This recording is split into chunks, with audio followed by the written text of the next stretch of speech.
Hey everyone, welcome back. I'm so happy that you're here with us once again. Really, really happy, really grateful. Thank you so much for watching and for being a part of this initiative.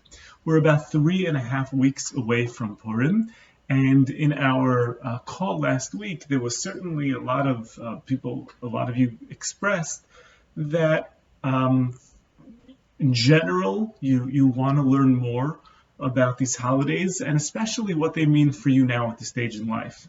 I think that a lot of people within the demographic of those that are involved with this program have the experience that for many years the holidays were all about the kids, and then as your kids get older, the question is, now what happens to these holidays? Is it just a thing of the past? Or is there a way to re-examine these holidays and really figure out what they mean to you at this stage in life? Which is a question that we can be asking about really every aspect of Judaism. Because all of Judaism, and I always say this, and you've probably heard me say this in the past, but all of Judaism needs to be upgraded more and more. Judaism, you have to be careful. Someone made a comment last week, Judaism is the ism of Judy.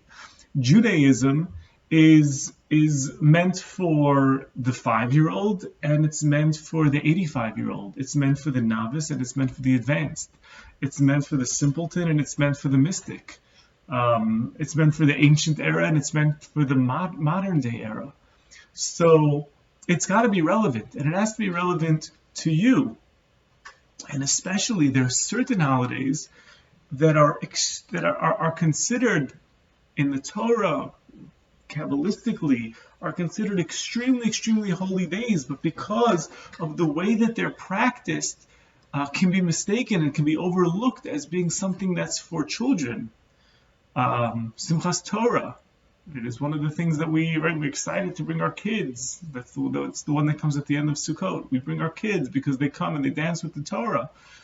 But as adults, what does that mean for us? And certainly Purim, which is so much about the parties and the costumes, and because of that, we can fall into a trap of believing that somehow this is a holiday for kids. There is no such thing as a holiday for kids. The Jewish holidays are meant for everyone at their level. And therefore, for you at this stage in your life, this holiday should also be for you. But the question is, what is it going to mean for you? Everyone that's part of this group might have different levels of synagogue affiliation, community affiliation, knowledge, understanding. So I could imagine that for many, it's difficult. It's difficult to see how to celebrate this holiday in a way that it will be meaningful for you at this stage in life. And that's what I want to get into a little bit in the next couple of minutes that we have and in the upcoming videos to try to break that down. So let's speak about holidays in general. And I want to speak just today as an introduction to 3 different aspects when we're approaching a holiday. 3 aspects that we're trying to connect to in that holiday. Number 1, a holiday can just be a day that comes and goes. But because every holiday has a story behind it, themes behind it, lessons behind it, so a holiday is meant not only for the day of the holiday itself, but for the entire season around it and the amount of growth that happens during that time.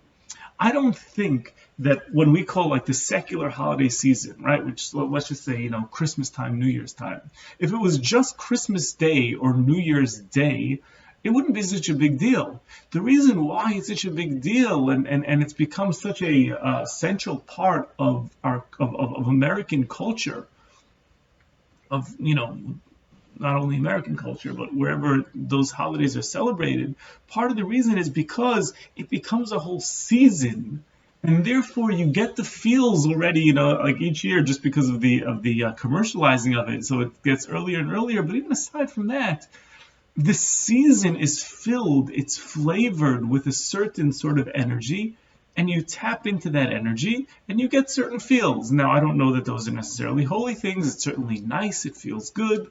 The lights are out, whatever it is, it's a different conversation for a different time. But either way, the season is filled with something. And the same thing should be with our Jewish holidays. We don't only want a one-day holiday, but we want a holiday season. Right now, we are in the Purim season. That means that there's so much one could learn from the holiday of Purim, and specifically the book of Esther, which is read on the holiday of Purim. And the time leading up to Purim, the next 3.5 weeks, is Purim season. And by the way, the same thing is true with the Torah portions, right? You go to synagogue Shabbat morning and you hear the Torah portion, it's not necessarily going to be that inspiring for you. But if you realize that, no, if you're learning constantly, that's one of the reasons why I said in the first video that all of our learning is meant to be a backdrop for your whole life. So if that's the case, when I'm reading the Torah portion of Bereshit, my entire week is revolving around that. I'm thinking about it, and my growth is going to reflect that. When we're studying about Abraham, Isaac, and Jacob, and I'm thinking about the lessons that they teach me, it's going to be on my mind throughout the week, and it's going to be a backdrop for my life. If Abraham, Isaac, and Jacob are not relevant to me, I don't see them as something relevant to my life, that's not going to be meaningful. But, like for those of you who read my book, and you see that, no, actually there are lessons. There's an Abraham inside of me.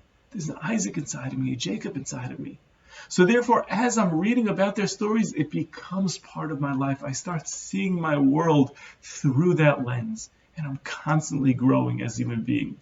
And the more, like we said in the last video, the more we're growing, the more fulfilled we are, the more fulfilled we are, the happier we are. The happier we are, the more that we manifest positivity in our life, the more our relationships grow. It's a chain reaction. Growth, learning, growing is the key to a life full of meaning and joy, a life of feeling like we are eternal. We're souls that are eternal. Without growth, we just feel like the earth element. We feel like we're constantly dying. So the first aspect is painting the season around the holiday with all of the lessons. And that's one of the reasons why in the next 7 or 8 videos leading up to Purim, we're going to delve into the book of Esther. I'm going to take you in each video, and we'll be short, but chapter by chapter, so we can really unpack the lessons. So by the time it comes Purim Day, you'll feel like you're connected to the day because you've already learned the lessons of the day. Okay, that's the first aspect. The second aspect, I'm going to go quicker because I want to keep this video short. The second aspect is that a holiday is called a moed, a point of meeting between us and God. And every holiday is meant to strengthen our Jewish identity and strengthen our relationship with God. Remember, Judaism is not a set of practices. Judaism is about cultivating a relationship with God. And when we have these days, yes, God is everywhere and God is all the time and every day. However, if we have certain days where we're really concentrating on that, it will deepen and deepen and deepen our Jewish identity, and hence we'll feel closer to God.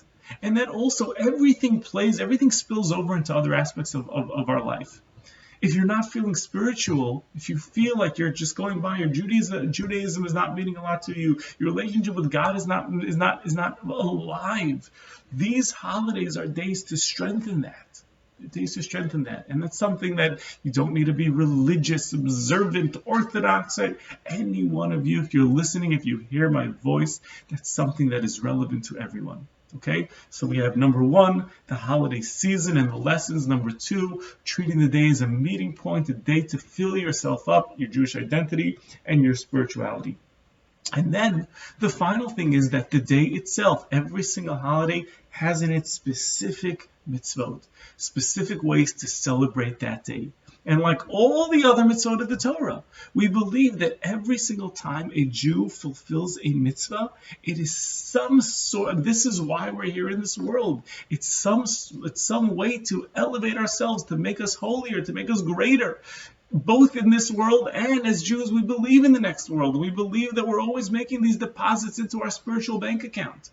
So as we fulfill the mitzvot of any holiday, right, we believe that we are growing spiritually and we're making that investment.